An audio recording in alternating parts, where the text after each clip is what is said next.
السلام علیکم۔ قوم صبا قوم صبا عرب کے جنوبی حصے یمن میں آباد ایک عظیم اور خوشحال قوم تھی۔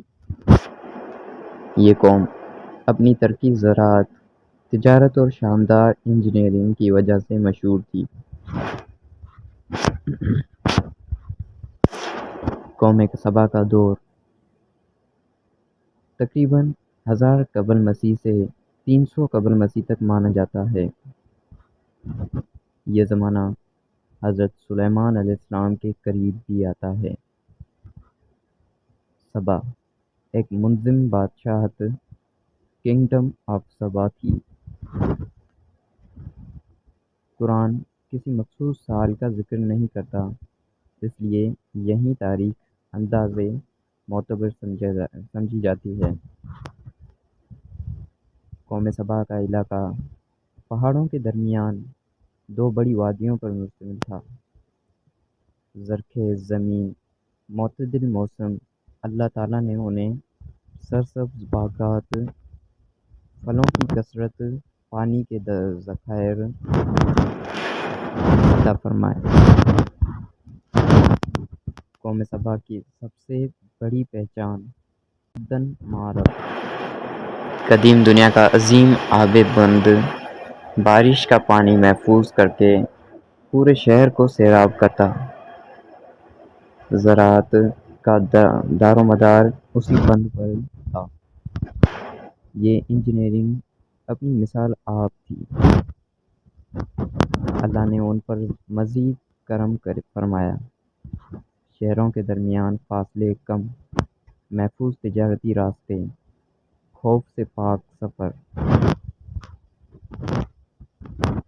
اتنی نعمتوں کے باوجود قوم صبا نے شکر ادا نہ کیا، اللہ کی اطاعت سے منہ موڑا، دنیا کی راحت کو اصل کامیابی سمجھا۔ انہوں نے کہا، اے ہمارے رب، ہمارے سفر کو لمبا کر دے۔ یہ ان کی ناشکری اور تکبر کی انتہا تھی۔ اللہ تعالیٰ نے انہیں سیل عرم تباہ کن سیلاب نازل فرمایا۔ سدن معرب ٹوٹ گیا، زراعت تباہ، باغات برباد، خوشحالی ختم۔ عذاب کے بعد قوم صبا مختلف علاقوں میں منتشر ہو گئی۔ ان کی متحد طاقت ختم ہو گئی، تاریخ میں صرف مثال بن کر رہ گئے۔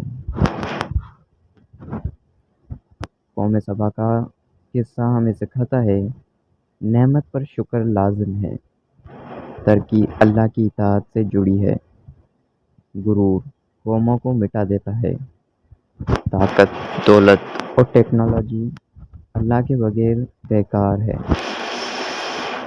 آج کی جدید دنیا، بلند عمارتیں، ٹیکنالوجی، مضبوط معیشت، لیکن اگر شکر نہ ہو، اطاعت نہ ہو، تو انجام قوم صبا جیسا ہو سکتا ہے۔